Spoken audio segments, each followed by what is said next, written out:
Greetings, I'm Dave Stoeckl, and I'm reading from my book, Big Dave's 5-Minute Stories. I used to have a beard. Uh, and so the story today, this is the second story in the book. It's a short story called Zorah and Zamzum.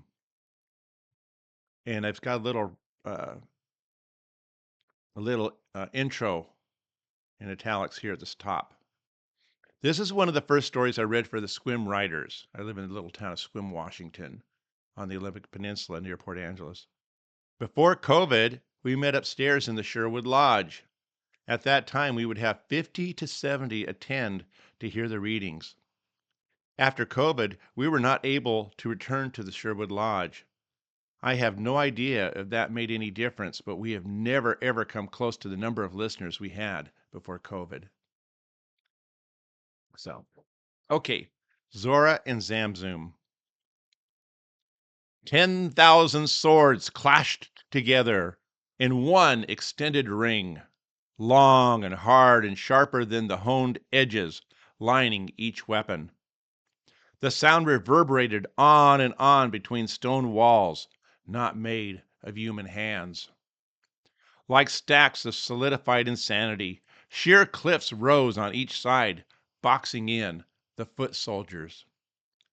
The opposing kings stood atop each cliff, looking with the praying eyes of birds down on their armies. One time, like brothers, this war of the decade became their last recessional ritual. Zorah, the elder, looked over at his one-time ally. Both knew the other's look, shaking heads together in disapproval. No, no, no, yelled Zamzum, the younger, to the mass of moving flesh below. It has to be one sound. You have to coordinate if we're going to start this war. The warriors all dropped heads in shame, their swords and shields dropping by their sides. They looked at one another with waning fervor and fire. The battle had been deterred 3 times already. Both armies paired off for war, awaiting the next commencement of the battle etiquette as King Zamzum continued to choreograph this mutual crossing of broadswords. Zamzum loved the ringing ping of hardened carbonized steel. Neither aluminum nor magnesium swords provided as satisfying a tone. Zamzum knew. He'd tried many and varied alterations in metallurgical sword making. Tensile blue steel made the best sounding swords, spear tips, and wind chimes. Now, try it again, yelled Zamzum. 5,000 men looked towards Zorah, their king, for direction or affirmation. Zor! Yelled Zamzum, scolding his fellow monarch to action. Zorah balked, glancing at his adversary only briefly, then yelled, You heard the king. All in sync. You have to do it right if we're going to start this war. All soldiers turned to pair off again, this time raising swords like they did when they were children. On 3, yelled Zorah's herald. 1, 2, 3. Some struck on 3, others on the next beat after 3. Each warrior then paused, knowing they'd again screwed it up. A sergeant on the battlefield looked back and forth between the 2 kings as he yelled, asking, On 3 or after? The 2 kings again looked at one another, puzzled as though the question had never occurred to either of them before that moment. On 3, yelled Zorah as Zamzum screamed, After! Zorah looked at Zamzum disapprovingly across the divide. It has to be on 3, he argued, or else they'll never get it right and we'll never get this war underway. Zamzum seemed unconvinced from his cliff edge. Eventually he said, I like it better after. Some of these guys have no rhythm, countered Zorah. Left to their own timing, they'll never coordinate, even if we practice it till nightfall. Then we all just go home and are back here tomorrow morning at dawn to try again." Zamzum took a short step back to contemplate Zorah's words. He felt embarrassment to admit he did not want the ringing pings of the swords, tainted by the voice of the herald yelling, "3!" On the other hand, he did want to be home by dinner. He gazed towards far-off clouds and briefly wondered if it might rain tomorrow. Then he glanced at his military advisor. "He's right," said the advisor. "Some have no rhythm or timing. We'll be here in the hot sun all day at this rate."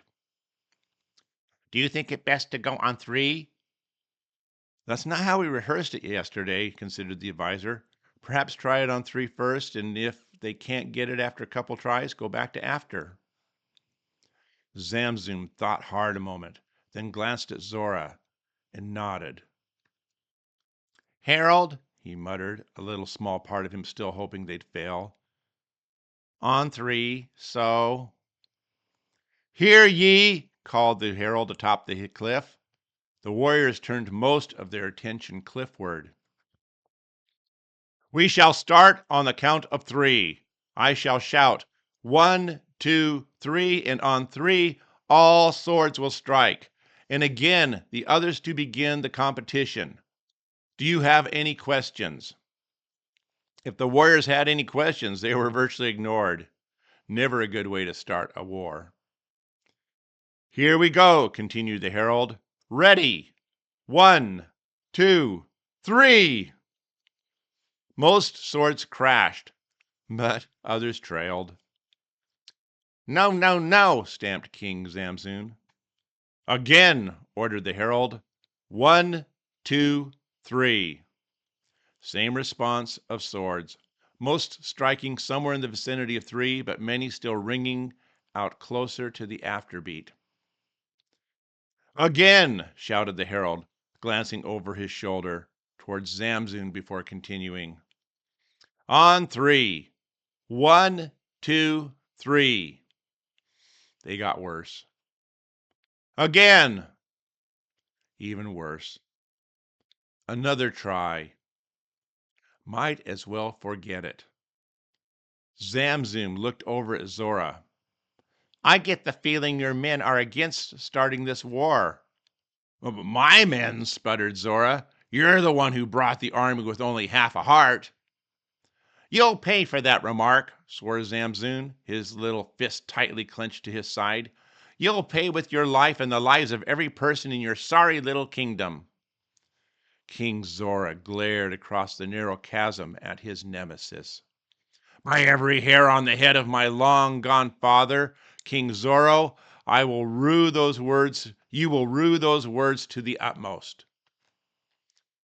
The exchanges of threats and insults continued some minutes until the military advisor elbowed Zamzum.